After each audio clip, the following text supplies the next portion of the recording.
नमस्कार आप सभी को। आज हम देखने वाले हैं उत्तराखंड की जनजातियों के बारे में। उत्तराखंड की जनजातियों के बारे में समग्रता से अध्ययन करेंगे कि किस प्रकार से प्रारंभिक परीक्षा में यहाँ से प्रश्न पूछे जाने हैं और किस प्रकार से मुख्य परीक्षा में भी प्रश्न पूछे जाने की संभावना है। इन सब को हम समग्रता से समझने वाले हैं, जानने वाले हैं। अब यहाँ पे एक शब्द आ रहा है उत्तराखंड की जनजातियाँ। तो सबसे पहले आपको बता दें, जनजातियों से यदि हम देखें कि वर्तमान समय में जनजातियों से क्या तात्पर्य निकाला जा सकता है, तो आपको बता दें किसी राज्य विशेष की या किसी स्थान विशेष की, किसी क्षेत्र विशेष की ये जो जनजातियां होती हैं, ये जो आदिवासी होते हैं, ये मूलतः उस स्थान विशेष की जनसंख्या का प्रतिनिधित्व करते हैं। मतलब इनको माना जाता है कि जो किसी स्थान विशेष की जो आज की मौजूदा जनसंख्या है उसमें यदि मूल निवासी की बात करें तो निश्चित रूप से ये जनजातियां ही हैं। तो मूल निवासी जहां पे निवास करते हैं, मतलब कहने का मतलब है कि ये उस स्थान विशेष के मूल निवासी होते हैं, जिनको आप जनजाति नाम से बोलते हैं। आप जानते हैं कि इनके जीवन यापन में भी आज के आधुनिकता के इस दौर का प्रभाव देखने को मिल रहा है। हालांकि कुछ जनजातियां ऐसी हैं जिन्होंने अभी तक अपने को परिवर्तित नहीं किया है और पूर्व की भांति लगातार आखेट वनोत्पाद के माध्यम से अपना जीवन यापन कर रही हैं। आप कह सकते हैं कि आधुनिकता के इस चकाचौंध से बहुत दूर हैं, कोसों दूर हैं। तो कई सारी जनजातियां ऐसे भी आपको मिल जाएंगी और ऐसी जनजातियां विशेष रूप से आपको अंडमान निकोबार और लक्षद्वीप के क्षेत्रों में मिलेंगी। पूर्वोत्तर भारत में यदि आप जाते हैं तो पूर्वोत्तर भारत के नागालैंड हो गया, अरुणाचल प्रदेश हो गया, ऐसे कई सारे दुर्गम इलाके हैं जहां पर आपको इस प्रकार की जनजातियां देखने को मिल जाएंगी जिनका संपर्क आज के आधुनिकता के इस दौर से नहीं हो पाया है। ठीक है, लेकिन बहुत सारी जनजातियां, आप कह सकते हैं कि अधिकांश जनजातियों ने अपने रहन सहन, अपने खान पान, अपने जीविकोपार्जन के साधन को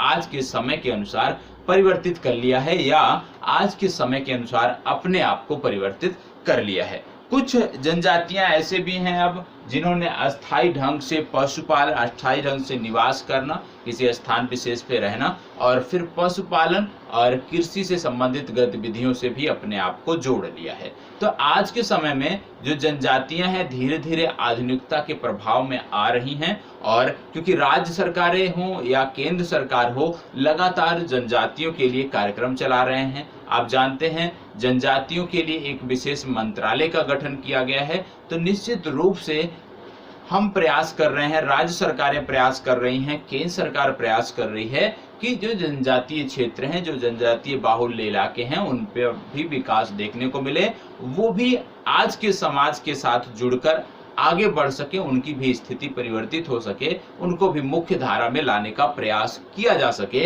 ये प्रयास विभिन्न सरकारों द्वारा किया जा रहा है। और आज आप देखोगे कि हालांकि कुछ जनजातियों ने कृषि, जैसे मैंने कहा कि अस्थायी कृषि करना, पशुपालन करना प्रारंभ कर दिया है, लेकिन अभी अधिकांश जनजातियां ऐसे हैं जो विशेषकर दुर्गम क्षेत्रों में रहने वाली हैं, जहां पे आप कह सकते हैं आवागमन के साधन नहीं है, जहां पे संपर्क के साधन आधुनिक नहीं है। वहां पर देखने को मिल रहा है कि जनजातियां अभी भी आखेट के माध्यम से, जनजातियां अभी भी वनोत्पाद के माध्यम से, जनजातियां अभी भी मछली के माध्यम से, मछली के शिकार के माध्यम से, मछली आप कह सकते हैं, मछली पालन तो नहीं कह सकते हैं, तो इस प्रकार से अपने आप को जीवित रखे हैं, इस प्रकार से अपने जीवन यापन कर रही हैं, अपना जीवन निर्वाह कर रही हैं। तो अधिकांश जनजातियां अभी भी हैं जो आधुनिकता के इस दौर से बहुत ही दूर हैं। भारतीय संविधान में इन्हीं जनजातियों को, इन्हीं आदिवासियों को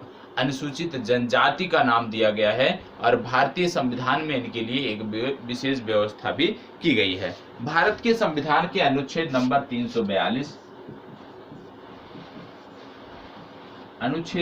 342 में विशेष रूप से अनुसूचित जनजातियों की चर्चा की गई है और वहां पर इनके लिए कुछ प्रावधान भी किए गए हैं। वर्तमान समय में यदि हम देखें तो आप इन अनुसूचित जनजातियों को आदिवासी, वनवासी, अरण्यवासी, गिरिजन आदि विभिन्न नामों से आप जानते हो। अब इसमें यदि हम देखें तो इनकी जो संस्कृति थी, जनजातियों की जो संस्कृति थी, इसका किस प्रकार से विकास हुआ, यदि हम इसकी बात करें तो सबसे पहले आपको जानने को, समझने को है कि जनजातियों क्योंकि विषम परिस्थितियों वाले क्षेत्रों में रहती हैं, दुर्गम क्षेत्रों में रहती हैं, और दुर्गम क्षेत्रों में रहने वाले ऐसे मानव समूह जिनकी सामाजिक, आर्थिक, धार्मिक तथा राजनैतिक संरचना वो भिन्न होती है अन्य समाज से, उसको जनजाति कहा जाता है। तो जनजातियों के लिए एक विशेष प्रकार का जो शब्द गढ़ा गया उसका अर्थ होता है कि विषम परिस्थितियों, दुर्गम क्षेत्रों में रहने वाले ऐसे लोग, ऐसे मानव आप कह सकते हैं, जो आधुनिकता के चकाचौंध से एकदम दूर हैं, जो आज की सामाजिक आर्थिक परिस्थितियां जैसे कि आज संपूर्ण भारत में मुख्य भूमि पर देखने को मिलती है उससे दूर है। मतलब उनकी सामाजिक, आर्थिक, राजनीतिक परिस्थितियां भी आज के जो हमारा समाज है उससे अलग है, उनकी संस्कृति आज के समाज से अलग है। तो ऐसे लोगों को हम जनजातीय नाम देते हैं, ऐसे लोगों को जनजातीय नाम की संज्ञा दी गई है। सभी जनजातियों में आपको देखने को मिलेगा कि उनकी संस्कृति समान नहीं है, उनकी सामाजिक व्यवस्था समान नहीं है, उनके यहाँ वर्ण व्यवस्था समान नहीं है। तो जनजातियों में, विभिन्न जनजातियों में सामाजिक व्यवस्था, उनकी राजनैतिक व्यवस्था, उनकी वर्ण व्यवस्था अलग अलग आपको देखने को मिलेगी।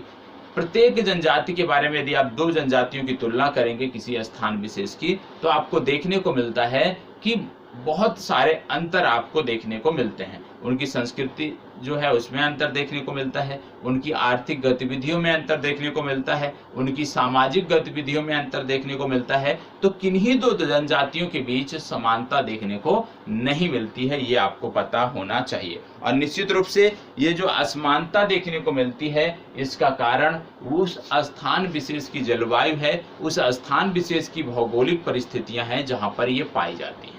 यदि कोई जनजाति मान लीजिए पर्वतीय क्षेत्रों में निवास करती है तो उसका कल्चर, उसकी संस्कृति अलग होगी। यदि कोई जनजाति द्वीपीय क्षेत्रों में निवास करती है तो निश्चित रूप से पर्वतीय क्षेत्रों में निवास करने वाले जनजातियों से वह भिन्न होगी, वहाँ की सामाजिक व्यवस्था, वहाँ की आर्थिक गतिविधियां भिन्न होंगी। तो ये आपको भारत में देखने को मिल जाता है, कहीं दूर आपको जाने को जरूरत नहीं है। और इनकी जो संस्कृति है, जनजातीय जो संस्कृति है, उसको दो भागों में बांटकर कार्य किया गया है, उसको दो भागों में बांटा गया है। ठीक है, मुख्य रूप से दो भाग में कहते हैं, लेकिन तीन अवस्थाओं में बांटा गया है कि किस प्रकार से जनजातियां में जो आप देखते हैं कि समय के साथ साथ बदलाव देखने को मिलता है। तो उस आधार पे हमने अध्ययन करने के लिए इनको तीन विशेष भागों में बांटकर रखा है, जिसमें पहला भाग यदि हम बात करें, प्रथम अवस्था की यदि हम बात करें, प्रथम अवस्था, तो प्रथम अवस्था में आप देखोगे कि प्रथम अवस्था की संस्कृति वाली जनजातियों में उनको सम्मिलित किया जाता है जो निरक्षर हैं, जो वस्त्र विहीन हैं, जो आधुनिकता की चकाचौंध से दूर हैं, जो वनों उत्पाद के माध्यम से अपना जीवन यापन करती हैं, जो वस्त्रों के लिए भी वनों पर निर्भर रहती हैं, वृक्षों पर निर्भर रहती हैं, और आप कह सकते हो कि स्वनिर्मित प्राकृतिक औजारों के माध्यम से जो शिकार करती हैं, आखेट करती हैं, ऐसी जनजातियों को रखा जाता है प्रथम अवस्था में। और आज ऐसी जनजातियां आपको सबसे ज्यादा द्वीपीय क्षेत्रों में देखने को मिलेंगी, विशेषकर अंडमान निकोबार और लक्षद्वीप के क्षेत्रों में देखने को मिलेंगी। इसके बाद दूसरे नंबर पे जो द्वितीय अवस्था आती है जनजातियों की,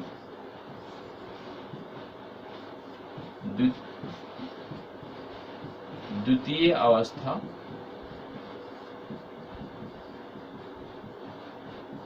द्वितीय अवस्था जो आती है ये भी महत्वपूर्ण है। द्वितीय अवस्था में क्या है कि ऐसी जनजातियां हैं जिनको आज इस आधुनिकता के चकाचौंध ने अपनी तरफ आकर्षित किया है। मतलब ये जनजातियां नाम मात्र की साक्षर भी हैं, ये जनजातियां कृषि से संबंधित गतिविधियों में भाग लेती हैं, ये जनजातियां कहने का मतलब है कि पशुपालन भी करती हैं, ये जनजातियां जो हैं आखेट पर निर्भर हैं, और विशेष रूप से जो इनका निवास स्थान है वो झोपड़ियों में होता है, झोपड़ियों में रहने वाली जनजातियां। तीसरी जो अवस्था आती है, तीसरी अवस्था, ये और भी महत्वपूर्ण है। तीसरी अवस्था मतलब हो गया ऐसी जनजातियां जिन्होंने आधुनिकता के दौर से अपने को जोड़ना प्रारंभ कर दिया है।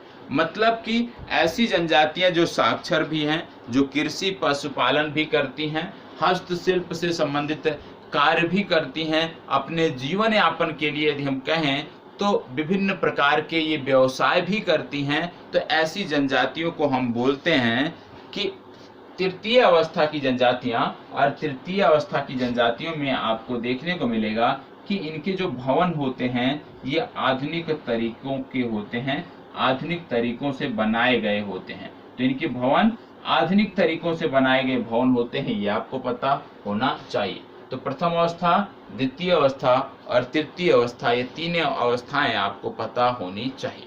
ठीक है, तो ये तो थी जनजातियों की अवस्थाएं।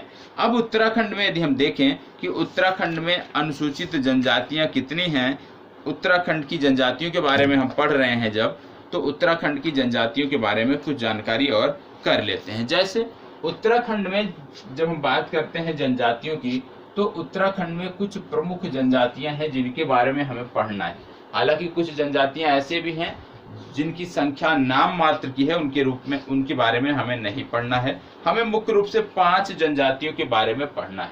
पहला हमें पढ़ना है जौनसारी,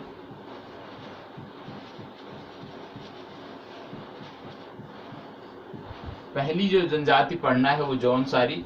दूसरी जनजाति पढ़ना है थारू, जौनसारी हो गया, थारू हो गया। तीसरी जनजाति पढ़ना है भोटिया। चौथी जनजाति पढ़ना है बोक्सा।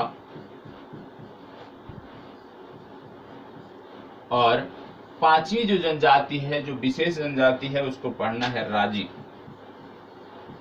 तो ये 5 जनजातियां हमें पढ़नी है।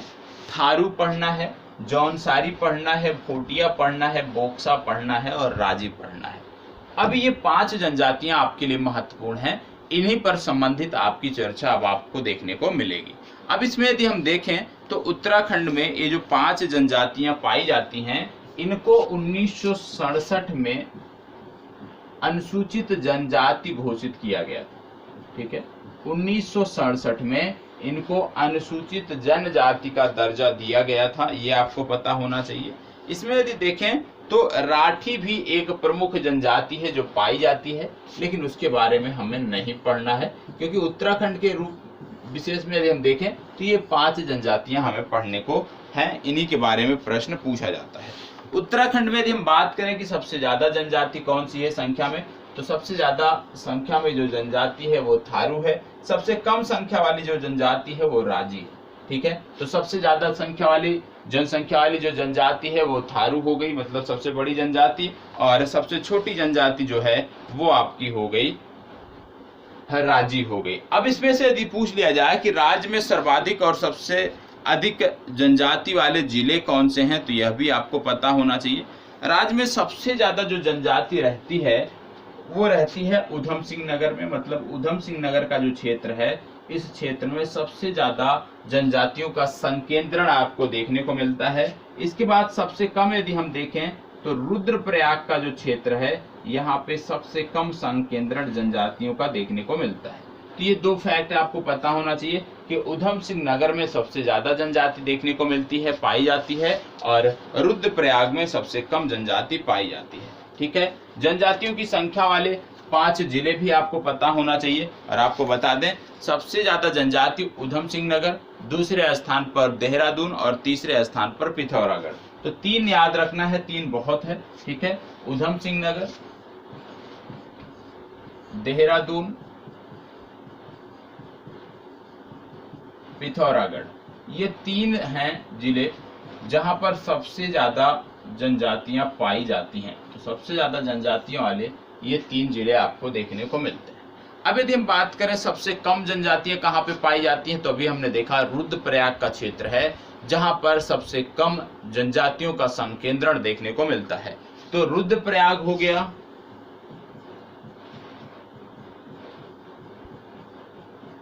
टिहरी हो गया, अल्मोड़ा हो गया, और रुद्रप्रयाग, टिहरी, अल्मोड़ा ये 3 जिले हैं जहां पर सबसे कम जनजातियां पाई जाती हैं, जहां पर सबसे कम जनजातियां देखने को मिलती हैं। ठीक है, तो ये आपको पता होना चाहिए। ठीक, तो इतनी जानकारी आपको हो गई कि उत्तराखंड में कौन से जिले हैं जहाँ पे सबसे ज्यादा जनजातियां, कौन से जिले हैं जहाँ पे सबसे कम जनजातियां पाई जाती हैं। ठीक है, यदि हम देखें सबसे ज्यादा जनजाति प्रतिशत वाले जिले कौन से हैं, तो सबसे ज्यादा जनजाति प्रतिशत ऊधम सिंह नगर में है और सबसे कम जनजाति प्रतिशत जो है वो टिहरी में। मतलब बात क्या हो रही है यहाँ पे, बात हो रही है उस जिले की कुल जनसंख्या में जनजातियों का प्रतिशत। तो उस जिले की कुल जनसंख्या में सबसे ज्यादा जनजातियों का जो प्रतिशत है वो ऊधम सिंह नगर में है, सबसे कम जनजातियों का जो प्रतिशत है वो टिहरी नगर में है, याद रखिएगा। तो यहाँ पे आपको समझना है कि जब बात किया जाए प्रतिशत की, जनजातियों की जनसंख्या प्रतिशत की, तो ऊधम सिंह नगर और टिहरी याद रखना है। जब बात किया जाए कि कुल जनसंख्या में जनजातियां कितनी रहती हैं, तो आपको याद रखना है ऊधम सिंह रुद्रप्रयाग। मतलब जब प्रतिशत की बात हो तो ऊधम सिंह नगर टिहरी, जब प्रतिशत की बात ना हो तो ऊधम सिंह नगर और रुद्रप्रयाग आपको याद रखने की जरूरत है। आपको पता होगा कि उत्तराखंड विधानसभा में 70 सीटें होती हैं। अब इन 70 सीटों में 2 सीटें ऐसी हैं जो कि जनजातियों के लिए, अनुसूचित जनजातियों के लिए आरक्षित हैं। कौन कौन सी? पहला है देहरादून की चकराता, देहरादून की चकराता सीट। दूसरा जो आपको देखने को मिलता है वो है ऊधम सिंह नगर का नानक मत्ता, ऊधम सिंह नगर का नानक मत्ता। तो ये आपको याद रखना है कि देहरादून और नानक मत्ता ये 2 सीटें हैं जो आप कह सकते हो कि जनजातियों के लिए आरक्षित हैं, अनुसूचित जनजातियों के आरक्षित विधानसभा की सीटें हैं, ये आपको पता होना चाहिए। अब एक एक करके हम अनुसूचित जनजातियों को नोट करने वाले हैं। तो नोट करने से पहले जितना अभी तक हमने पढ़ा है इतना नोट कर लीजिए, क्योंकि जब हम एक एक जनजाति की बात करेंगे तो साथ साथ आपको नोट भी करते हुए चलना है। तो आपको नोट करना है उत्तराखंड की जनजातियां, हेडिंग डालेंगे आप उत्तराखंड की जनजातियां।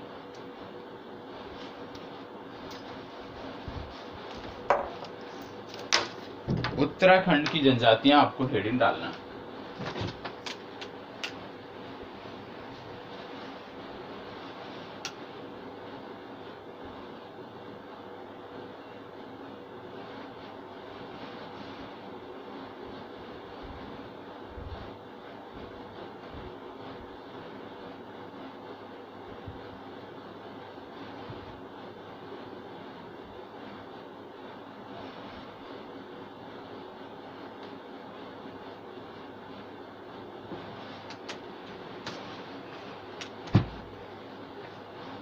चलिए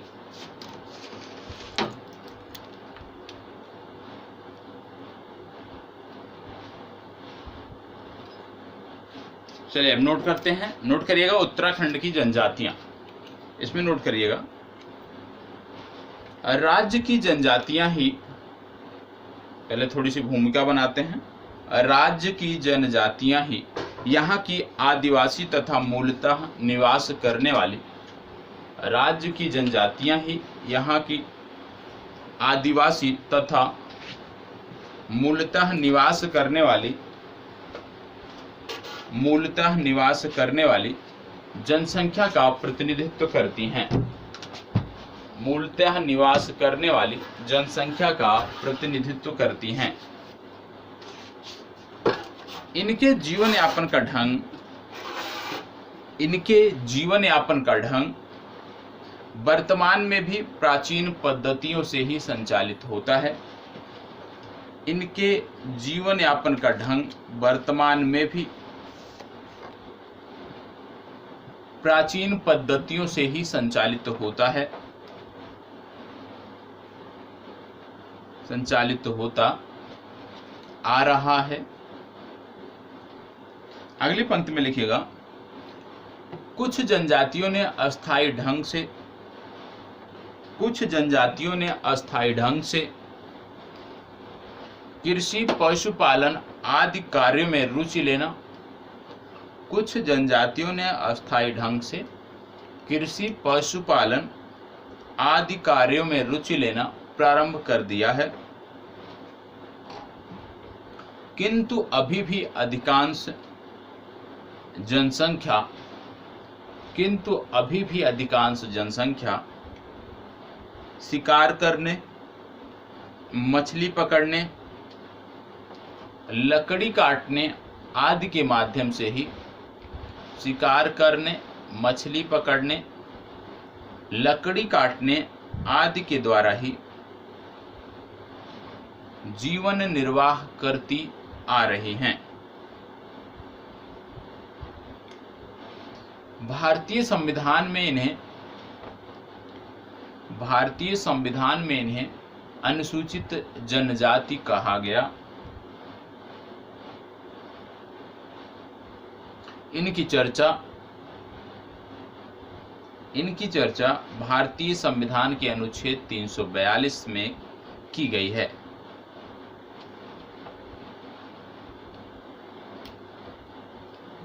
इनकी चर्चा भारतीय संविधान के अनुच्छेद 342 में की गई है, लेकिन वर्तमान में इनको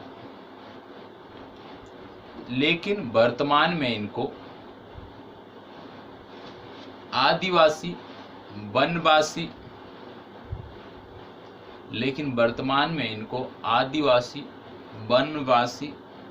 अरण्यवासी,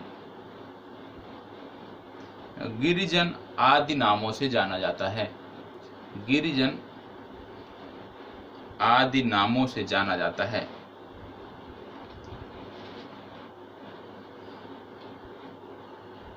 नोट करिएगा अगला हेडिंग, जनजातीय संस्कृति का ऐतिहासिक विकास क्रम। जनजातीय संस्कृति का ऐतिहासिक विकास क्रम, इसमें नोट करिएगा,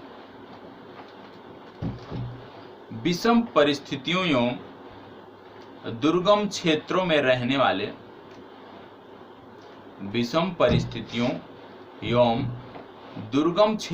रहने वाले ऐसे मानव समूह जिनकी सामाजिक, आर्थिक, धार्मिक तथा राजनैतिक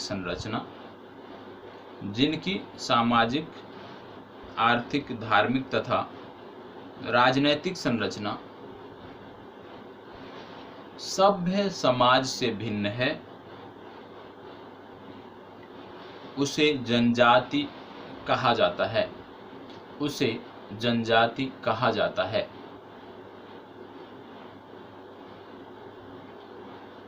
सभी जनजातियों की संस्कृति समान नहीं है।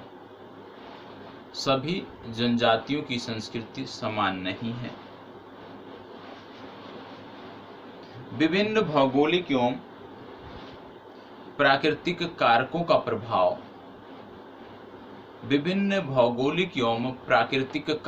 प्रभाव इनकी संस्कृति पर पड़ रहा है।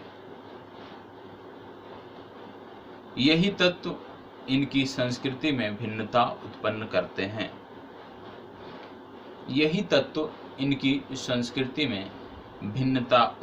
करते हैं। जनजातियों का अध्ययन करने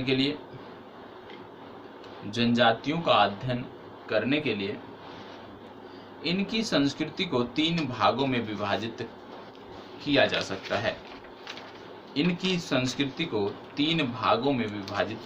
सकता है। नोट करिएगा, प्रथम अवस्था।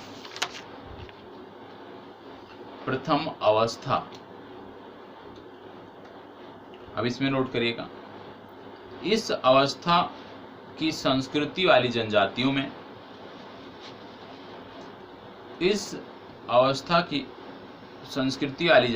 में सम्मिलित की जाने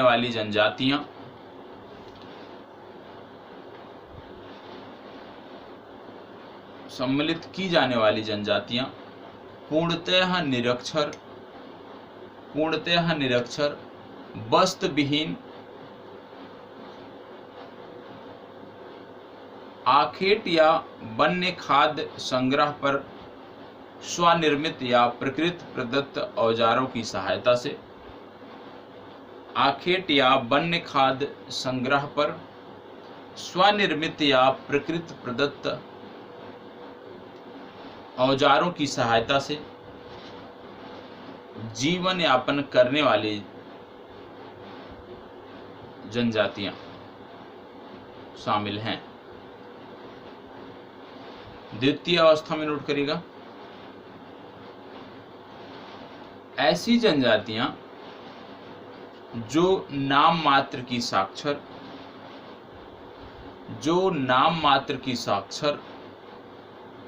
कृषि, घरेलू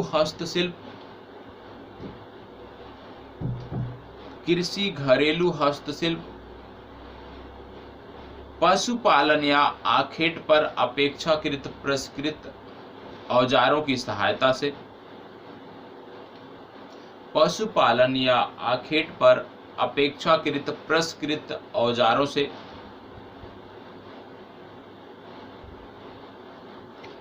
औजारों से आखेट करती हैं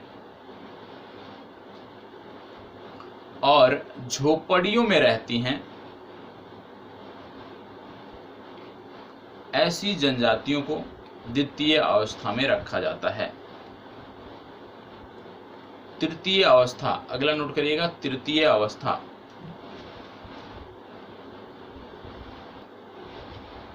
तृतीय अवस्था की संस्कृति वाली जनजातियों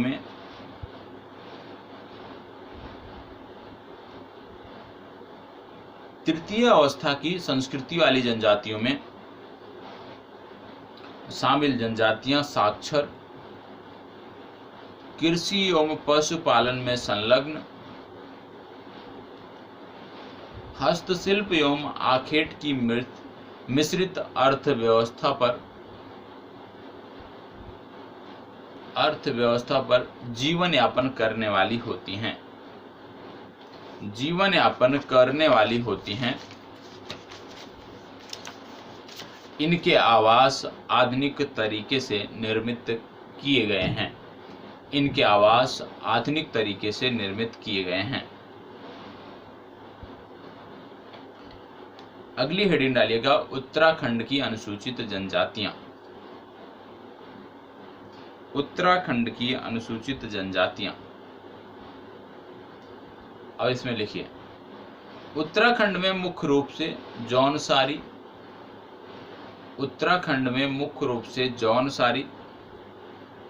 थारू, भोटिया,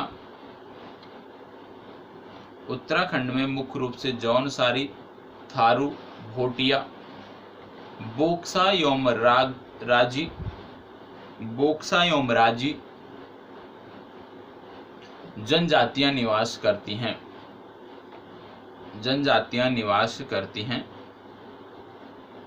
इन जनजातियों को 1967 में अनुसूचित जनजाति का दर्जा दिया गया था। इन जनजातियों को 1967 में अनुसूचित जनजाति का दर्जा दिया गया था।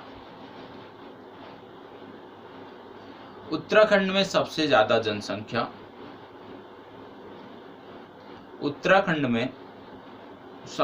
जनसंख्या थारू जनजाति की है एवं सबसे कम जनसंख्या राजी जनजाति की है।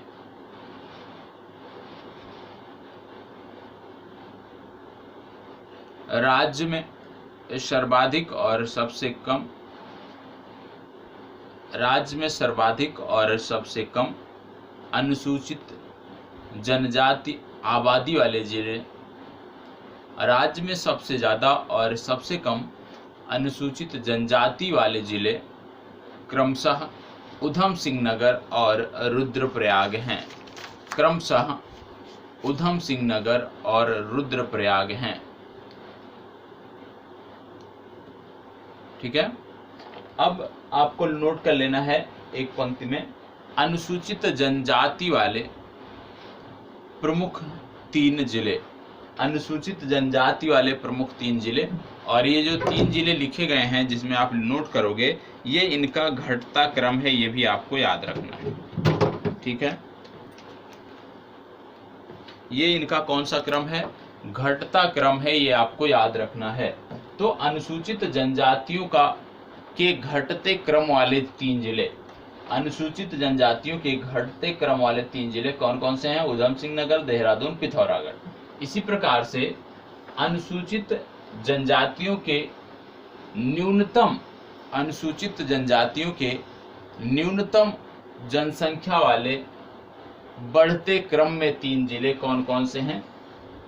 रुद्रप्रयाग, टिहरी, अल्मोड़ा। यहाँ पे क्या है? इनकी जनसंख्या बढ़ रही है, और यहाँ पे क्या है कि इनकी जनसंख्या घट रही है। तो ये आपको पता होना चाहिए, ठीक है।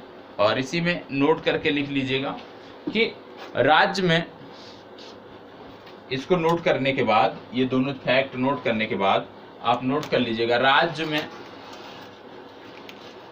सबसे ज्यादा अनुसूचित जनजाति प्रतिशत वाला जिला, राज्य में सबसे ज्यादा अनुसूचित जनजाति प्रतिशत वाला जिला ऊधम सिंह नगर है, जहां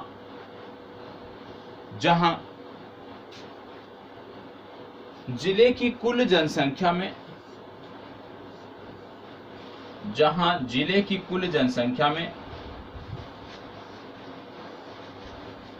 जनजातियों का प्रतिशत, जहां जिले की कुल जनसंख्या में जनजातियों का प्रतिशत 7.46% है। वहीं सबसे कम जनसंख्या प्रतिशत वाला जिला, सबसे कम अनुसूचित जनजाति की बात हम कर रहे हैं, सॉरी, सबसे कम अनुसूचित जनजाति प्रतिशत वाला जिला टिहरी है, जहां की कुल जनसंख्या में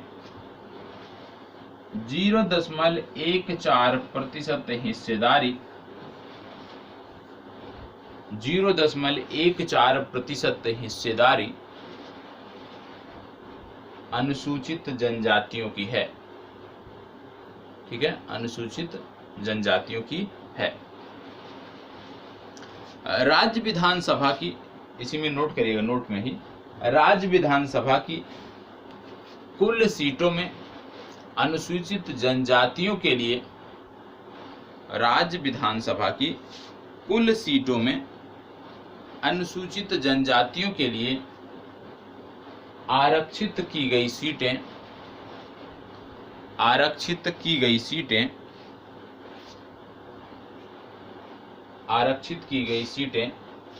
कुल 2 हैं। ये दोनों नोट कर लीजिएगा, पहला देहरादून में चक्राता और दूसरा ऊधम सिंह नगर में नानक मत्ता। ये दोनों नोट कर लीजिएगा,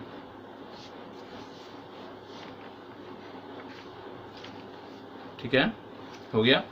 चलिए अब आगे बढ़ते हैं, एक एक करके जनजातियों के बारे में हम नोट करेंगे, ठीक है। तो प्रमुख 5 हमने अनुसूचित जनजातियां देखी थी और 5 के बारे में हम अध्ययन करेंगे।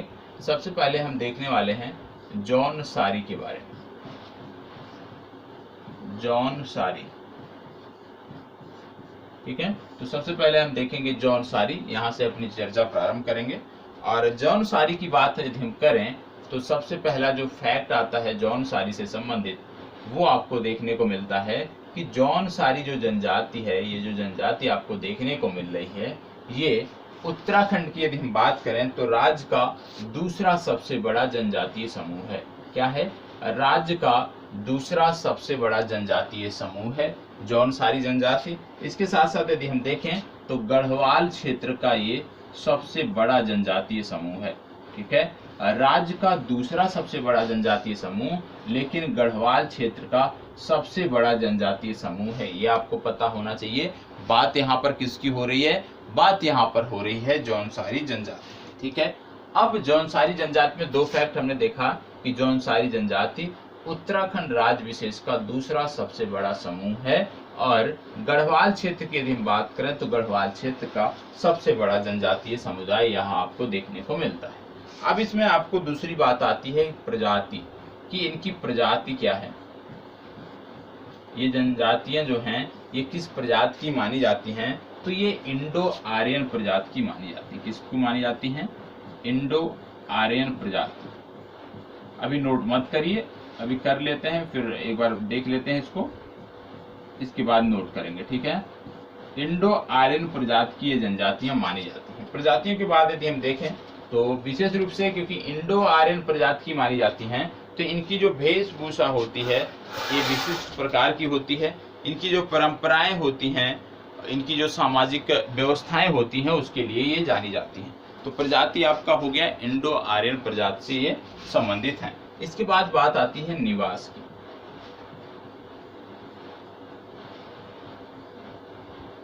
कि इनका निवास कहाँ पे पाया जाता है, तो आपको बता दें, इस प्रकार की जो भी जनजातियां हैं, जो भी प्रजातियां हैं, उनकी जो निवास स्थान है ये लघु हिमालय का जो क्षेत्र है,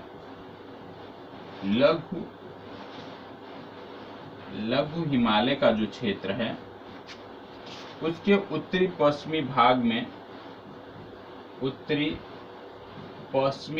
में भाबर क्षेत्र है जहां पे ये निवास करती हैं। तो लघु हिमालय के उत्तरी पश्चिमी भाग के भाबर क्षेत्र में इनका निवास स्थान बताया जाता है। उदाहरण के रूप में आप देख सकते हो कि देहरादून में यदि हम बात करें, तो आप देखोगे चकराता। देहरादून में इनका स्थान चकराता देखने को मिलता है। चकराता के बाद त्यूनी देखने को मिलता है। त्यूनी के बाद यदि हम देखें तो लाखा मंडल, ऐतिहासिक दृष्टि से भी महत्वपूर्ण है, लाखा मंडल देखने को मिलता है। और इसी तरह से टिहरी की भी यदि बात करें, टिहरी में भी ये पाई जाती हैं। तो टिहरी में जहां ये मिलती हैं उसका क्षेत्र का नाम है जौनपुर क्षेत्र। टिहरी के जौनपुर क्षेत्र में ये पाई जाती हैं। और उत्तरकाशी की यदि हम बात करें तो यहाँ पे आपको देखने को मिलेगा उत्तरकाशी में परग नेकाना क्षेत्र है जहां पर ये देखने को मिलती है। तो कहने का मतलब है इनका जो निवास स्थान आपको देखने को मिलता है विशेष रूप से लघु हिमालय के उत्तरी पश्चिमी भागों के भाबर क्षेत्र में देखने को मिलता है। अब भाबर क्षेत्र के अंतर्गत मुख्य रूप से देहरादून, टिहरी और आपने देखा कि देहरादून, टिहरी के अतिरिक्त उत्तरकाशी में देखने को मिलते हैं। ठीक है, ये तो हो गया इनका निवास स्थान। निवास स्थान के बाद यदि हम देखें तो अगला जो फैक्ट आता है महत्वपूर्ण, वो आता है वर्गीकरण।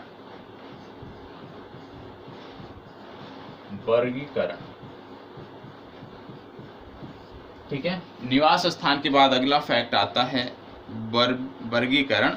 और वर्गीकरण यदि हम देखें तो इनका जो वर्गीकरण किया जाता है विशेष रूप से 3 भागों में किया जाता है। अब जो 3 भागों में वर्गीकरण होता है मतलब इनका समाज 3 भागों में वर्गीकृत होता है। जो वर्ण व्यवस्था है यहाँ भी देखने को मिलती है। एक जो पहला होता है ये होता है खसास, जो उच्च वर्ग के लोग होते हैं, ब्राह्मण और क्षत्रिय जो कहलाते हैं। दूसरा होता है कारीगर,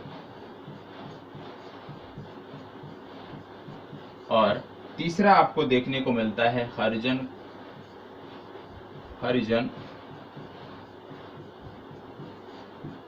खसास।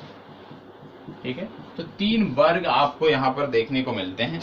इन 3 वर्गों के बारे में पता होना चाहिए कि जौनसारी जो समाज है वो मुख्य रूप से 3 वर्गों में विभक्त होता है। पहला है खसास, दूसरा है कारीगर, तीसरा है हरिजन खसास। और कहीं ना कहीं जो वर्ण व्यवस्था आपको देखने को मिलती है उसका प्रभाव इन जनजातियों में भी देखने को आपको मिल रहा है। इसके बाद यदि हम बात करें वर्गीकरण के बाद तो बात आती है वेशभूषा। वेशभूषा की यदि हम बात करें तो वेशभूषा में यदि आप देखोगे तो इनकी जो पुरुष होते हैं वो सर्दियों में ऊनी कोट और ऊनी पैजामा पहनते हैं। और इनका एक वस्त्र है जिसको बोलते हैं झंगोली, ये आपको पता होना चाहिए। ठीक है, ऊनी कोट और ऊनी पैजामा को बोलते हैं झंगोली, तथा ऊनी टोपी भी पहनते हैं जिसको बोलते हैं डिगुबा। ठीक है, तो डिगुबा एक टोपी है और झंगोली एक पैजामा है, ये आपको पता होना चाहिए। तो इनकी वेशभूषा में, पुरुषों की वेशभूषा में ये शुमार है। महिलाओं की यदि हम बात करें तो महिलाएं जो है आप कह सकते हैं कि महिलाएं ऊनी कुर्ता, ऊनी घाघरा यहाँ पर पहनती हैं। गर्मियों में कमीज इनके द्वारा पहनी जाती है। तो वेशभूषा में विशेषकर झंगोली और डिगुबा याद रखना है कि झंगोली और डिगुबा जो है ये जौनसारी जनजाति की वस्त्र हैं, जो आपको पता होना चाहिए। फिर बात आती है वेशभूषा के बाद आवास।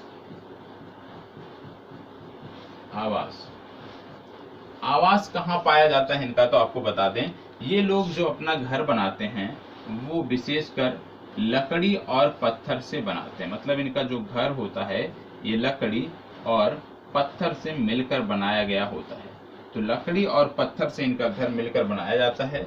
घर जो है वो 3 से 4 मंजिला का भी हो सकता है। जो इनका घर होता है वो 3 से 4 मंजिला का होता है और घर का जो द्वार होता है वो विशेषकर लकड़ी से बनता है और यहाँ पे सजावट का कार्य भी आपको देखने को मिल जाएगा। इसके बाद बात आती है इनकी सामाजिक व्यवस्था और सबसे महत्वपूर्ण पहलू होता है किसी जनजाति विशेष की सामाजिक व्यवस्था।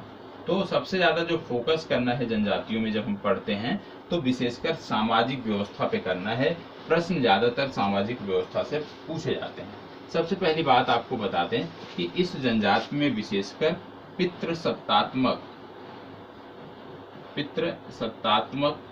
व्यवस्था देखने को मिलती है। ये आपको पता होना चाहिए कि पितृसत्तात्मक व्यवस्था देखने को मिलती है। संयुक्त परिवार की व्यवस्था देखने को मिलती है। पितृसत्तात्मक संयुक्त परिवार की व्यवस्था देखने को मिलती है और जो उम्र में सबसे बड़ा पुरुष होता है उसी को परिवार का मुखिया कहा जाता है इन जनजातियों में। तो ये आपको पता होना चाहिए। इसके साथ साथ इसमें आपको बता दें कि पहले इन जनजातियों में बहुपति विवाह का प्रचलन था, लेकिन आज के समय में ये जो बहुपति विवाह का प्रचलन था ये अब समाप्त हो रहा है, धीरे धीरे लुप्त हो रहा है। और आज इन जनजातियों में यदि हम देखें तो आपको देखने को मिलता है बे की जो आज की विवाह प्रचलन है जिसको बोलते हैं बेबीकी। बेबीकी के बाद आपको देखने को मिलता है बोई दोदी। तो बेबीकी और बोई दोदी ये आज की विवाह व्यवस्था है जो इन जनजातियों में आपको देखने को मिलती है। इसके साथ साथ आपको बता दें जो लड़की होती है विशेषकर पितृगृह में, मतलब अपने पिता के जब वो घर रहती है तो वहां पर आपको देखने को मिलता है इस लड़की को क्या बोलते हैं, ये नाम आपको पता होना चाहिए। इस लड़की को बोलते हैं ध्यानती, ठीक है। और शादी के बाद यहाँ पे लड़कियों को जो बोला जाता है वो बोला जाता है रयांती। तो ये आपको पता होना चाहिए, ठीक है, कि इस समाज में जौनसारी समाज में जो लड़कियां होती हैं अविवाहित उनको हम ध्यानती बोलते हैं और जो विवाहित होती हैं उनको हम बोलते हैं रयांती। ये आपको पता होना चाहिए। तो दो नाम ये आपको पता होना चाहिए, ध्यानती और रयांती, ये दोनों आपको पता होना चाहिए, ठीक है। अब इसमें यदि हम देखें तो पिता के मतलब जब लड़की अविवाहित होती है तो उसको कृषि से संबंधित गतिविधियों के लिए प्रशिक्षण दिया जाता है और वो कर भी सकती है। तो शादी के पहले लड़कियों को कृषि कार्यों और घर के कार्यों का प्रशिक्षण दिया जाता है। और आपको बता दें कि इस समाज में महिलाओं की जो स्थिति है वो सम्मानजनक है, ठीक है। इस समाज में महिलाओं की जो स्थिति है वो सम्मानजनक है, ये आपको पता होना चाहिए। इसके बाद बात आता है धर्म सॉरी इसके बाद बात आता है धर्म कि क्योंकि जनजातियां जो हैं इनमें विभिन्न धर्मों के मानने वाले लोग हैं। जनजातियों में भी अलग अलग धर्मों की लोग पूजा करते हैं। तो विशेष रूप से जब बात करते हैं हम जौनसारी जनजाति में तो ये जो संपूर्ण जौनसारी जनजाति है ये संबंधित है हिंदू धर्म से, मतलब हिंदू धर्म को ये मानने वाले हैं, ठीक है। हिंदू धर्म को ये मानने वाले हैं और ये जो पूजा करते हैं विशेष रूप से ये महासु को करते हैं। महासु को आप महादेव जानते हैं, ठीक है। तो महादेव की ये पूजा करते हैं। ये पांडवों की पूजा करते हैं, पांडवों की भी पूजा करते हैं और ये आप कह सकते हैं भारद्वाज की पूजा करते हैं। ठीक है, तो विशेष रूप से आपको याद रखना है कि महासु और पांडवों की पूजा की जाती है, जहाँ पे महासु का मतलब है महाशिव, शंकर से, महादेव से संबंधित है। ठीक है, अब इसमें यदि आप देखें तो जो पांडवों का नाम आता है इसलिए आता है यहाँ पे क्योंकि ये जौनसारी जनजाति के लोग हैं, ये अपने आप को पांडवों का वंशज मानते हैं, पांडवों का वंशज बताते हैं। तो यहाँ पे यह भी पता होना चाहिए कि जौनसारी जनजाति के जो लोग हैं ये अपने आप को पांडवों का वंशज बताते हैं। ये भी फैक्ट आपको पता होना चाहिए, 1 नंबर में पूछा जा सकता है। ठीक है, इनका जो देवालय होता है, ठीक है, जहाँ पे ये प्रेयर करते हैं, इसको बोलते हैं हनौल। ठीक है, तो ये भी आपको पता होना चाहिए कि इनके देवालय को हनौल नाम से जाना जाता है, ये भी फैक्ट है, पता होना चाहिए। फिर बात आती है सांस्कृतिक गतिविधियों की। सांस्कृतिक गतिविधियों की, अब सांस्कृतिक गतिविधियों में यदि हम बात करें इस जनजाति की, तो आपको देखने को मिलेगा कि यहाँ पे पंचाई के बाद आपको देखने को मिलेगा दियाई, पंचाई हो गया, दियाई हो गया, फिर हो गया अठोई हो गया। ये कुछ प्रमुख त्योहार हैं जो यहाँ पे मनाए जाते हैं। इसके बाद एक और आता है जांगड़ा। ठीक है, ये कुछ प्रमुख त्योहार हैं जो मनाए जाते हैं। जैसे पंचाई का मतलब होता है दशहरा, जो हम दशहरा बोलते हैं ये पंचाई बोलते हैं। दियाई का मतलब हो गया दीपावली। अठोई का मतलब हो गया अष्टमी, कृष्ण जन्माष्टमी जो हम मनाते हैं, तो जन्माष्टमी की यहाँ पे बात हो रही है। ठीक है, तो विशेष रूप से क्योंकि हिंदू धर्म से इनका जुड़ाव है, तो इसलिए ये हिंदू धर्म वाले त्योहारों को मनाती हैं। जैसे पंचाई हो गया, दियाई हो गया, अठाई हो गया और जागड़ा हो गया, ये प्रमुख त्योहार इनके द्वारा मनाए जाते हैं। ठीक है, अब आपको पता होगा कि जो दीपावली का त्योहार है, जैसे हम मान लीजिए 1 तारीख को मनाते हैं, तो उसके 30 दिन बाद ये दीपावली का त्योहार मनाते हैं। तो ये जो जनजाति है ये दीपावली का त्योहार तो मनाती है, लेकिन सामान्य तौर पे भारत में जब दीपावली का त्योहार मनाया जाता है, उसके 1 माह बाद इनके द्वारा दीपावली का त्योहार मनाया जाता है। ये आपको पता होना चाहिए। ठीक है, इस अवसर पर यदि हम देखें तो जो पुरुष होते हैं उनके द्वारा पत्तेबाजी नृत्य भी किया जाता है। कौन सा नृत्य? पत्तेबाजी नृत्य भी इनके पुरुषों द्वारा किया जाता है। तो यदि आपसे पूछ लिया जाए कि पत्तेबाजी जो नृत्य है वो किस जनजाति से संबंधित है, तो आपको जवाब देना है कि ये संबंधित है जौनसारी जनजाति से। ठीक है, अब इनके प्रमुख नृत्य कौन कौन से हैं? प्रमुख नृत्य कौन कौन से हैं? प्रमुख नृत्य में यदि हम बात करें तो सबसे पहले हारुल आपको देखने को मिलेगा। हारुल के बाद रासो आपको देखने को मिलेगा। पत्तेबाजी आपने देख ही लिया। इसके बाद यहाँ पे आपको देखने को मिलेगा छोड़ो नृत्य और धी नृत्य आपको देखने को मिलेगा। ये कुछ इनके नृत्य हैं जो आपको पता होना चाहिए।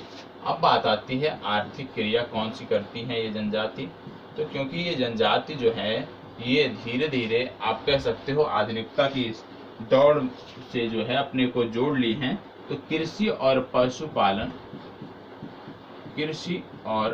पशुपालन इनका प्रमुख आप कह सकते हो आर्थिक क्रिया है। और विशेष रूप से जैसे आपने देखा था कि ये 3 वर्गों में विभक्त हैं। जैसे कि आपने देखा खसास, कारीगर वर्ग और आपने देखा हरिजन खसास।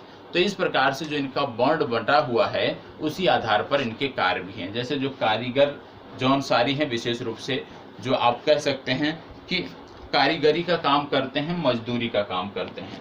पहला जो आपने देखा खसास वर्ग वो है जो अपने को उच्च कुल के मानते हैं। ब्राह्मण और क्षत्रिय वर्ग के लोग होते हैं जो अपने आप को ब्राह्मण वर्ग और क्षत्रिय वर्ग से तुलना करते हैं, मानते हैं। और ऐसे लोगों के पास क्या है कि भूमि का अधिकार होता है, ऐसे लोगों के पास जमीन होती है, ऐसे लोगों के पास भूमि होती है। तो एक प्रकार से आप कह सकते हो कि ऐसे लोग जमींदार भी होते हैं। अब तीसरा जो वर्ग था इसमें वो था हरिजन खसास।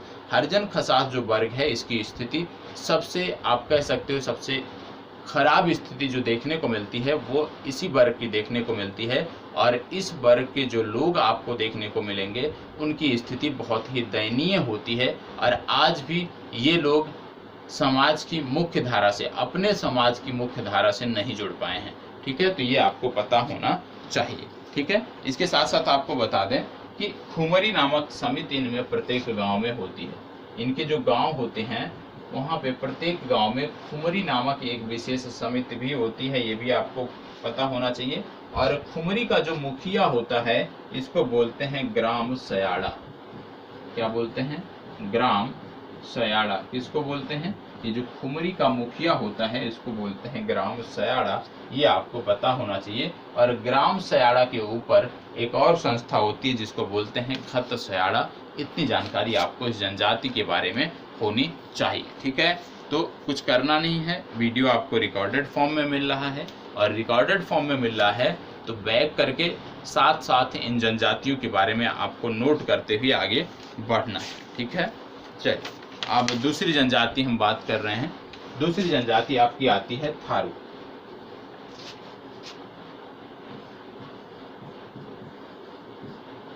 थारू जनजाति की बात करेंगे, एक एक करके यहाँ पे हम फैक्ट इससे संबंधित देखेंगे।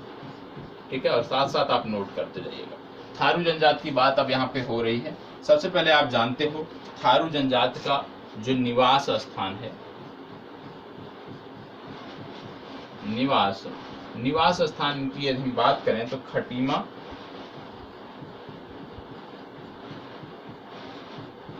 किच्छा, ये इनके क्षेत्र हैं। नानकमत्ता,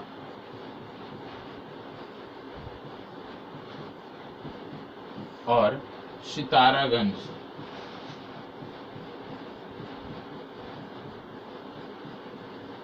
ये इनके कुछ क्षेत्र हैं जो आपको पता होना चाहिए। और आपको बता दें कि यह जो है क्या है, उत्तराखंड का सबसे बड़ा जनजातीय समूह है, ये भी आपको पता होना चाहिए। सबसे बड़ा जनजातीय समूह, सबसे बड़ा जनजातीय समूह आपको देखने को मिलता है।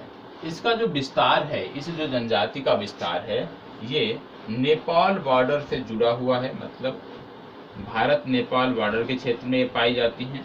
उत्तर प्रदेश में पाई जाती हैं, बिहार में जो नेपाल से बॉर्डर लगता है वहाँ पे पाई जाती हैं, और साथ ही साथ उत्तराखंड में भी ये पाई जाती हैं। तो इनका जो विस्तार है वो बहुत ही विस्तृत क्षेत्र में आपको देखने को मिलता है। वंशज किसको मानते हैं? इनका जो जुड़ाव है वो किस वंश से है? तो ये अपने आप को मानती हैं किरात वंश से। किससे? किरात वंश से ये अपने आप का जुड़ाव मानती हैं। किरात वंश से अपने आप का जुड़ाव मानती हैं। तो इनके निवास स्थान कहाँ पे है?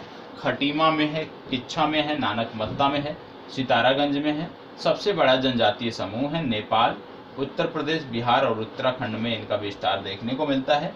किरात वंश से अपने आप को ये जो जनजाति हैं ये जोड़ती हैं।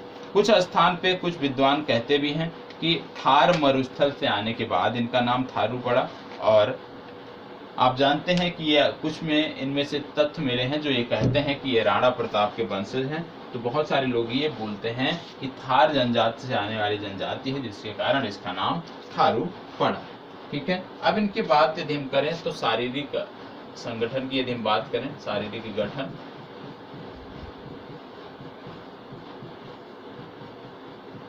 शारीरिक गठन की बात करते हैं हम, तो सबसे पहले आपको पता होना चाहिए ये कद में छोटे हैं, कद में छोटे होते हैं। पीत इनका वर्ण होता है, पीत वर्ण,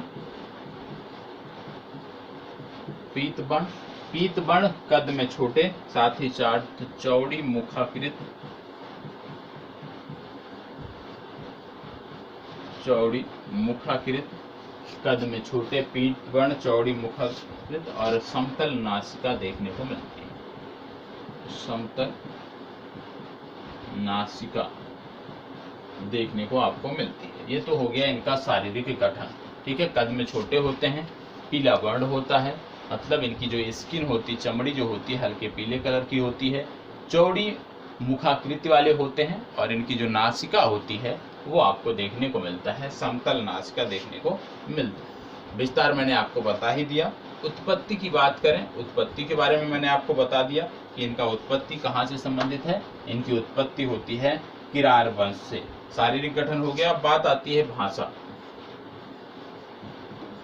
भाषा देखो, इनकी विशेष रूप से जब हम बात करते हैं थारू जनजाति की, तो इनकी कोई विशिष्ट भाषा नहीं है, बल्कि ये जिस स्थान विशेष पे रहती हैं उस स्थान विशेष की जो भाषा होती है उसी भाषा को ये बोलती है। मतलब क्योंकि ये नेपाल बॉर्डर के क्षेत्र में रहती हैं तो ये नेपाली भी बोल लेती हैं। दूसरी तरफ यदि हम देखें तो भावरी भी बोल लेती हैं। उत्तर प्रदेश से बिलोंग करती हैं इसलिए अवधी भी बोल लेती हैं, और मिश्रित पहाड़ी भाषा भी बोलती हैं। मतलब ये जो जनजातियां हैं ये स्थान विशेष की भाषा बोलती हैं। जिस स्थान विशेष पर हैं उस स्थान विशेष की भाषा को ये बोलती हैं। ठीक है, तो अपने आप को उस स्थान विशेष के अनुसार ये ढाल लेती हैं। यहाँ पे यदि हम देखें तो वेशभूषा, तो यहाँ पे उदाहरण के रूप में आप लिख सकते हो नेपाली, अवधी, नेपाली हो गया, अवधी हो गया, भावरी हो गया, ये इनकी कुछ बोली है। इसके बाद बात आती है वेशभूषा। वेशभूषा में सबसे जो महत्वपूर्ण फैक्ट है वो आपको जानना है कि इनकी जो वेशभूषा है वो विशेष रूप से जो आपको देखने को मिलता है, जिस प्रकार से हिंदू धर्म में लोग बड़ी बड़ी आप कह सकते हैं चुटियां रखते हैं, तो उसी प्रकार से ये बड़ी बड़ी चोटियां रखते हैं। साथ ही धोती लंगोटी पहनती हैं, और इनकी जो स्त्रियां हैं वो लहंगा चोली इस प्रकार के जो वस्त्र होते हैं वो पहनती हैं। ठीक है, तो वेशभूषा इनकी आज के मानव की तरह है, आज के आधुनिक मानव की तरह भी देखने को मिलती है। आवास की यदि हम बात करें, इनके जो आवास होते हैं, इनके जो आवास होते हैं इनकी यदि हम बात करें तो ये लकड़ी, पत्ते और नरकुल से बने होते हैं। ठीक है, तो लकड़ी, पत्ते और नरकुल से बने हुए आवास देखने को मिलते हैं। प्रत्येक घर में आपको पशुशाला अवश्य देखने को मिलेगी। प्रत्येक घर में पशुशाला अनिवार्य रूप से आपको इनके घरों में देखने को मिलेगी थारू जनजाति के। और आपको देखने को मिलेगा कि जो घर होता है, घर के सामने आपको पूजा घर भी देखने को मिलेगा। घर के सामने पूजा घर भी देखने को मिलेगा, ये भी आपको पता होना चाहिए। ठीक है, चलिए आगे बात करते हैं भोजन।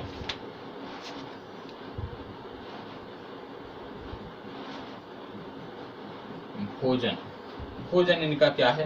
तो इनका जो प्रमुख भोजन है वो है चावल व मछली।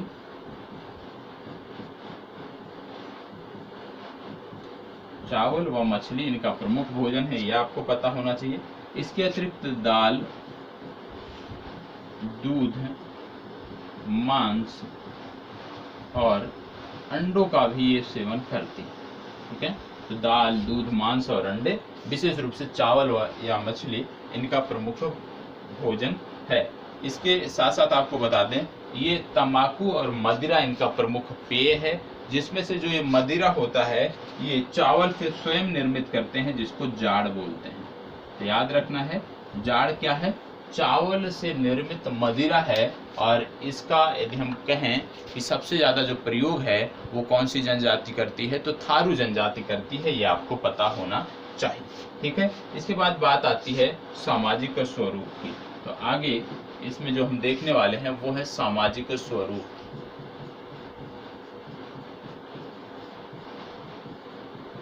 सामाजिक स्वरूप, सामाजिक स्वरूप की यदि हम बात करें तो आपको देखने को मिलेगा कि विशेष रूप से थारू जनजाति का जो समाज है वो विभिन्न गोत्रों में, विभिन्न आप कह सकते हैं जातियों में बटा हुआ है, जिनमें बड़वायक, बट्टा, रावत, महतो आदि आते हैं, जिनमें मैंने आपको बता दिया, नोट भी कर लीजिएगा। बड़वायक, बट्टा, रावत, महतो आदि प्रमुख रूप से आते हैं। पहले बदला विवाह प्रथा यहाँ पे अस्तित्व में थी। बदला विवाह प्रथा, बदला विवाह प्रथा, ठीक है, बदला विवाह प्रथा पहले यहाँ पे अस्तित्व में थी, लेकिन धीरे धीरे अब ये समाप्त हो रही है। धीरे धीरे बदला विवाह प्रथा आपको देखने को नहीं मिल रहा। अर्थात इसमें क्या होता था, इसमें बहनों का आदान प्रदान होता था, जिसको आप बोलते थे बदला विवाह प्रथा। लेकिन अब यहाँ पे 3 टिकटी प्रथा का प्रचलन देखने को मिल रहा है। कौन सी प्रथा? 3 टिकटी, ठीक है। तो अब यहाँ पे 3 टिकटी प्रथा का प्रचलन देखने को मिल रहा है, और दोनों पक्षों से जब विवाह तय हो जाता है, सारी चीजें कंफर्म हो जाती है, तो उसको बोलते हैं पक्की पोढ़ी। पक्की पोढ़ी। पक्की पोढ़ी क्या है? पक्की पोढ़ी आप कह सकते हो कि दोनों तरफ से विवाह के लिए हामी भरने के बाद जो स्थिति बनती है उसको बोलते हैं पक्की पोढ़ी। और यहाँ पे एक रस्म होती है जिसको बोलते हैं अपना पराया रस्म। अपना पराया रस्म। और ये जो अपना पराया रस्म होता है, इसकी यदि हम बात करें तो जो सगाई की रस्म होती है उसी को यहाँ पर बोला जाता है अपना पराया रस्म। और आपको बता दें, ये सारी चीजें तो हो गई विवाह प्रथा। यहाँ पे आपको देखने को मिलता है कि विधवा विवाह प्रथा भी प्रचलित है। विधवा विवाह प्रथा भी प्रचलित आपको देखने को मिलेगा। महिलाओं को यहाँ पर भी उच्च स्थान प्राप्ति है, जौनसारी में भी था, यहाँ पर भी है। महिलाओं को उच्च दर्जा मिला हुआ है, ये भी आपको पता होना चाहिए। और आपको बता दें, संयुक्त व एकाकी परिवार जैसे जौनसारी में था, उसी तरह से संयुक्त या एकाकी परिवार आपको यहाँ भी देखने को मिलता है। और यहाँ पे जहाँ पे केवल जौनसारी में केवल पितृ सत्तात्मक सत्ता देखने को मिलती थी, यहाँ पे मातृ सत्तात्मक सत्ता भी आपको देखने को मिलती है। हिंदू धर्म को मानने वाले लोग होते हैं, और यदि हम बात करें तो हिंदू धर्म को मानने वाले लोग हैं। साथ ही एक काली के साथ साथ भूमिया, और भूमिया के साथ साथ कोरोदेव के साथ राकत, इनकी पूजा करते हैं। तो काली, भूमिया, कोरोदेव और राकत की ये पूजा करते हैं, ये आपको पता होना चाहिए। हिंदू धर्म को ये मानने वाले लोग हैं। त्योहारों की यदि हम बात करें इनके, तो इनका प्रमुख त्योहार जो हिंदू का होता है, जैसे दशहरा, दीपावली, दशहरा हो गया, दीपावली हो गया, होली हो गया,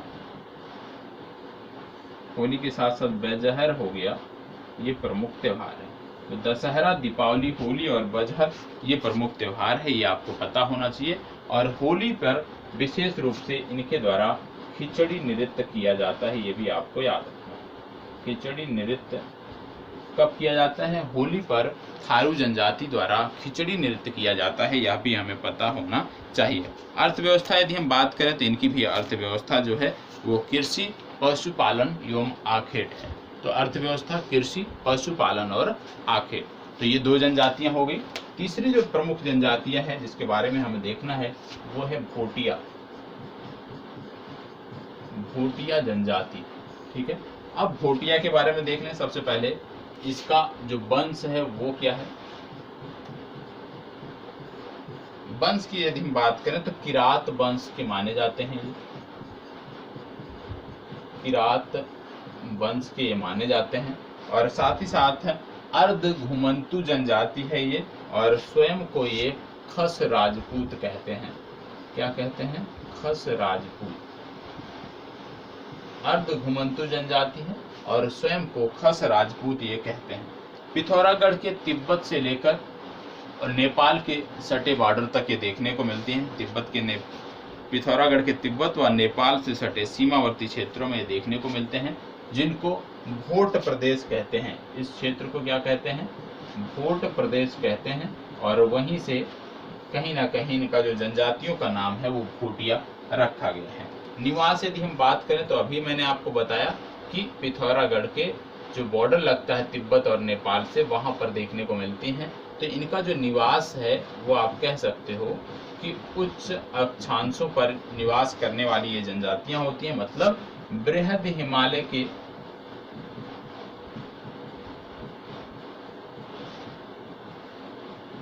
ऊंचाई वाले क्षेत्रों में निवास करने वाली ये जनजातियां होती हैं।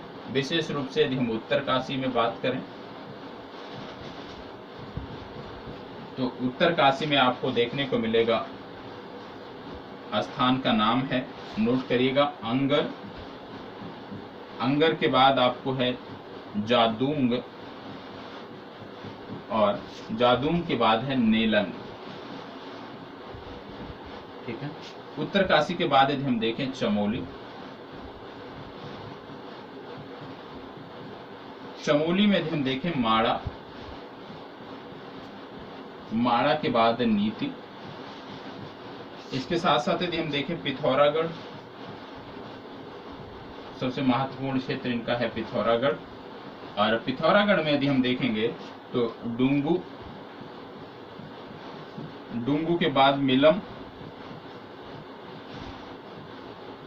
मिलम के बाद तेडांग आदि क्षेत्र आपको देखने को मिलते हैं। तो उत्तरकाशी के अंगर, जादूंग और नेलंग, चमोली के माड़ा और नीति, पिथौरागढ़ के डुंगू, मिलम और तेडांग क्षेत्रों में इन जनजातियों का संकेंद्रण आपको देखने को मिल जाता है। ठीक है। एक चीज और भी याद रखिएगा, यहीं पर नोट कर लीजिएगा फैक्ट में, कि ये जो जनजाति है, भोटिया जो जनजाति है, ये महाहिमालय की सर्वाधिक जनसंख्या वाली भी जनजाति है। मतलब महाहिमालय के क्षेत्र में सबसे ज्यादा जनजातियों की जो संख्या पाई जाती है वो पाई जाती है भोटिया जनजाति की। यह भी फैक्ट आपको पता होना चाहिए। भाषा यदि हम बात करें, क्योंकि ये इनका विशेष रूप से ये तिब्बत और नेपाल से जुड़े हुए बॉर्डर पर रहती हैं, तो इनकी जो भाषा है ये आपको देखने को मिलती है कि तिब्बती बर्मी भाषा जो आपको देखने को मिलती है वो विशेष रूप से बोलती हैं। और 6 बोलियां इनके द्वारा बोली जाती हैं, जिनमें आपकी भोटिया और शौका प्रमुख हैं। भोटिया और शौका ये प्रमुख। ठीक है। इसके बाद यदि हम बात करें शारीरिक संरचना,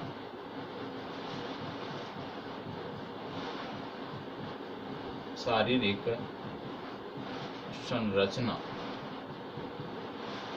शारीरिक संरचना की यदि हम बात करें तो शारीरिक दृष्टि से तिब्बती एवं मंगोलियन जाति के मिश्रण है। इसके तिब्बती और मंगोलियन,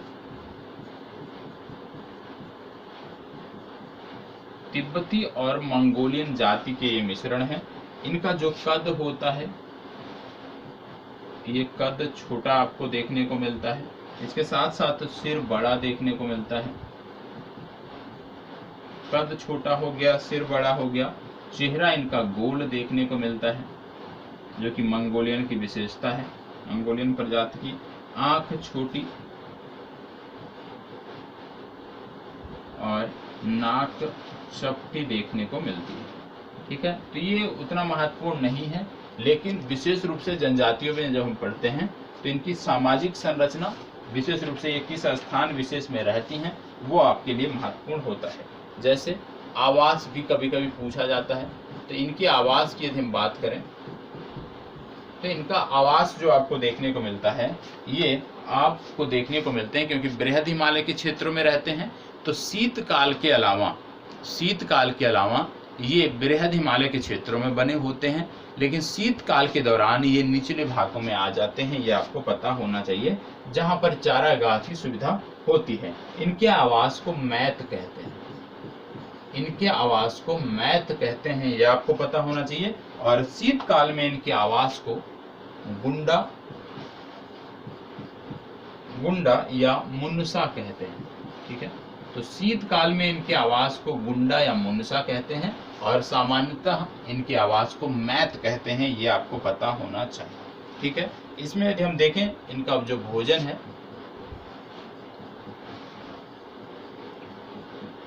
भोजन इनका मुख्य रूप से यदि हम देखें तो चावल या मंडुआ का भात, चावल या मंडुआ, चावल या मंडुआ का भात इनका प्रमुख भोजन है।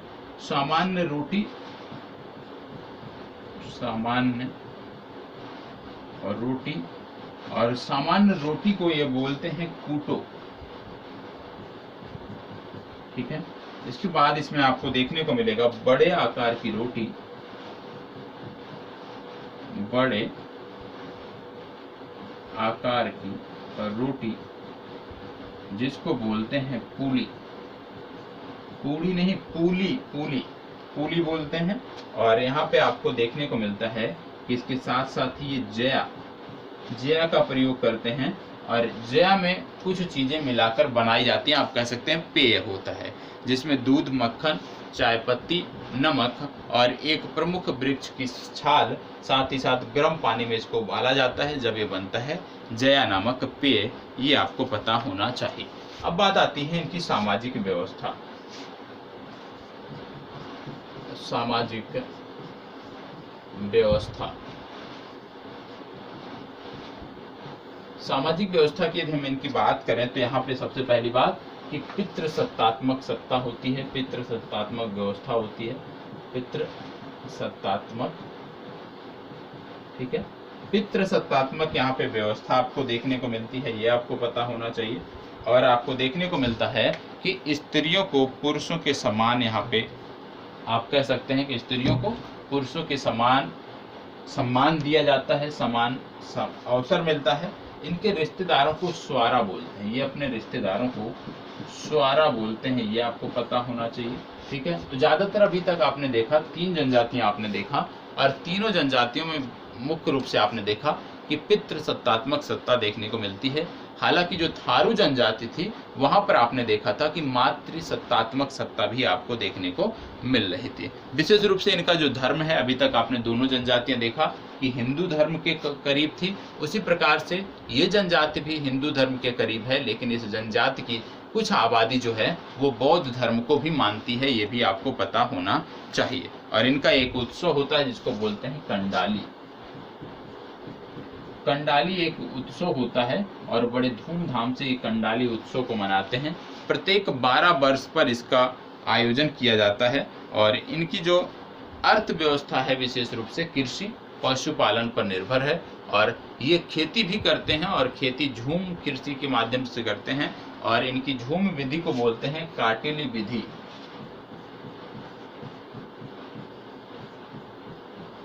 ठीक है। इनकी जो झूम कृषि की आप कह सकते हो प्रकार है, उसको बोलते हैं काटिली विधि, ये भी आपको पता होना चाहिए, ठीक है। इतनी जानकारी इनके बारे में है तो पर्याप्त है। इसके बाद बात आती है बोक्सा जनजाति, ठीक है। बोक्सा,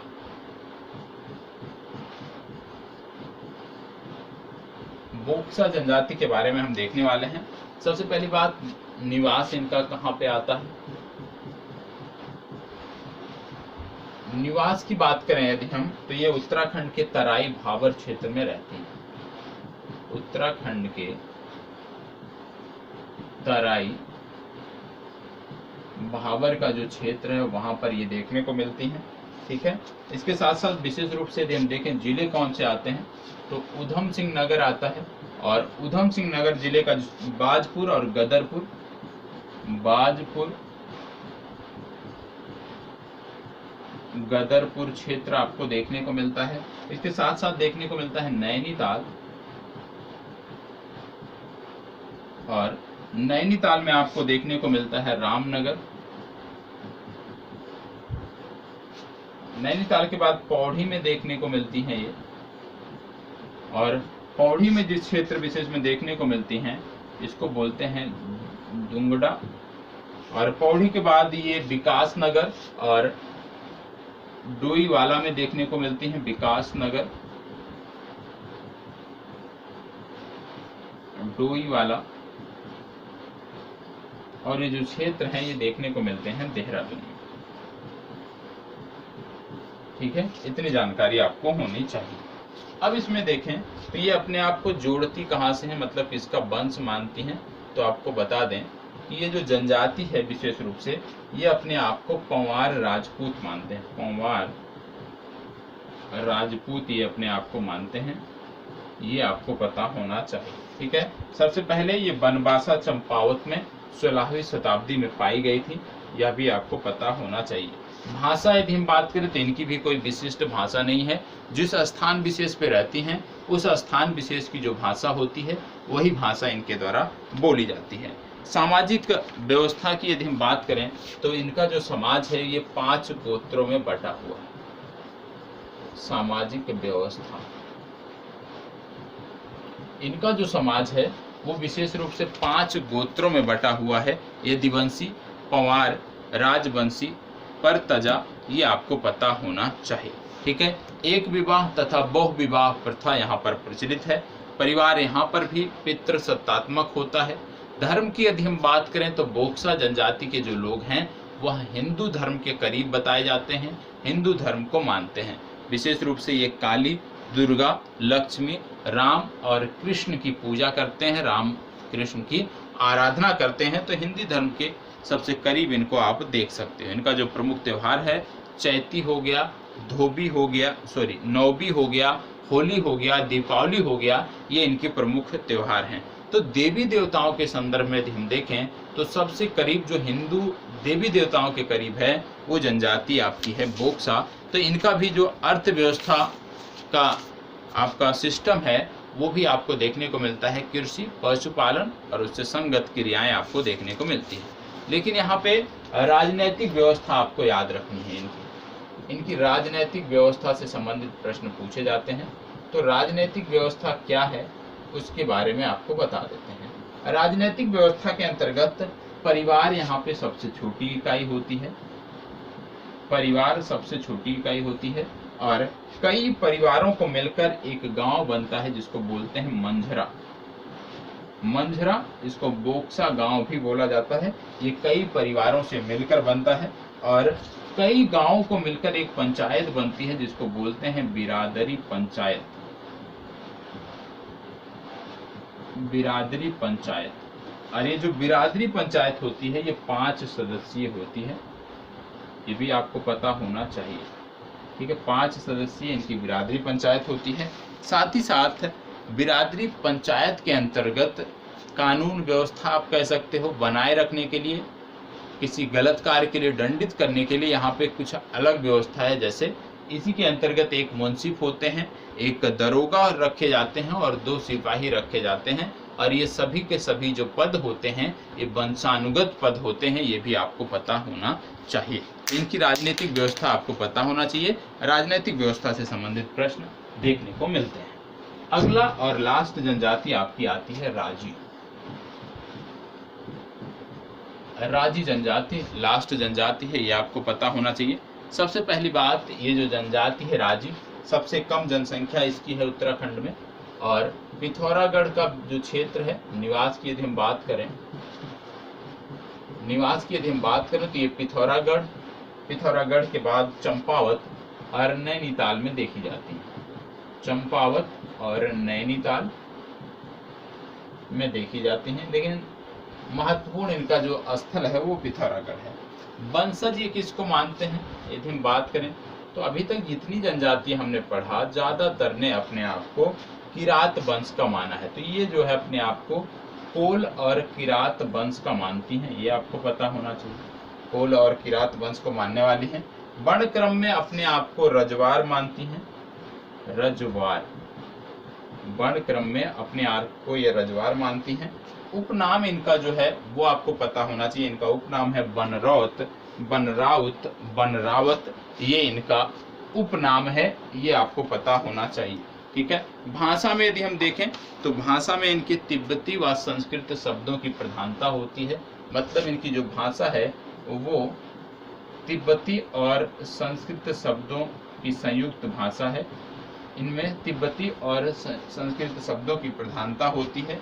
आवास इनका पहले वनों में होता था, विशेष रूप से ये वनों में झोपड़ियां बनाकर रहते थे और इस आवास को बोलते थे रैत्यूड़ा।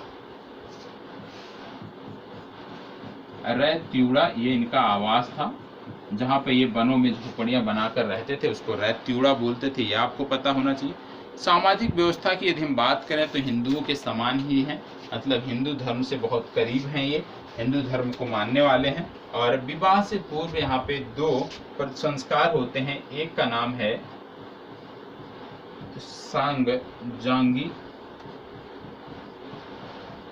सांगजांगी और दूसरा है पिंठा। तो सांगजांगी और पिंठा 2 संस्कार आपको यहाँ पर देखने को मिलते हैं। प्लायन विवाह का पहले प्रचलन था, लेकिन अब पलायन विवाह देखने को नहीं मिलता है। दूसरी बात, जिस स्थान पर इस समाज में मान लीजिए कोई स्थान है जहाँ पर किसी की मृत्यु हो जाती है तो बाद में उस स्थान पर कोई नहीं रहता है, इस तरह का प्रचलन यहाँ पे देखने को मिलता है। विशेष रूप से ये दो त्यौहार मनाते हैं, एक कर्क संक्रांति, एक मकर संक्रांति, दो प्रमुख त्यौहार इनके हैं। और अर्थव्यवस्था यदि हम बात करें इनकी, तो ये काष्ठ कला में निपुण हैं।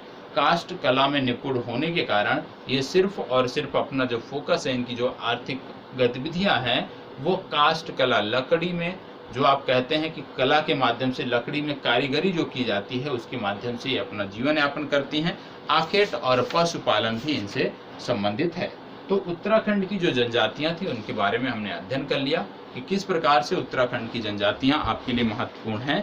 विशेष रूप से क्या फैक्ट हैं जनजातियों में, इसमें कुछ समझने का नहीं था, इसमें सिर्फ हमें कुछ चीज़ें रटनी है, कुछ चीज़ें याद करनी है, विशेषकर प्रारंभिक परीक्षा की दृष्टि से। तो उनको हम याद करने का प्रयास करेंगे और उम्मीद करते हैं कि आप सभी इन जनजातियों के बारे में क्रमवार आप लिस्टिंग कर लेंगे और प्रयास करेंगे यदि हो सके तो एक ही पेज में बनाएं, एक ही पेज में पांचों जनजातियों को लिखें और पांचों जनजातियों के बारे में लिखते हुए एक एक फैक्ट चले जाएं, तो इससे आपकी जो चीज़ें होंगी वो आसान हो जाएंगी। तो आज की जो चर्चा थी वो यहीं पर समाप्त होती है। कल फिर मिलेंगे और आगे उत्तराखंड राज्य विषय से संबंधित एक नए मुद्दे को हम देखने वाले हैं। धन्यवाद।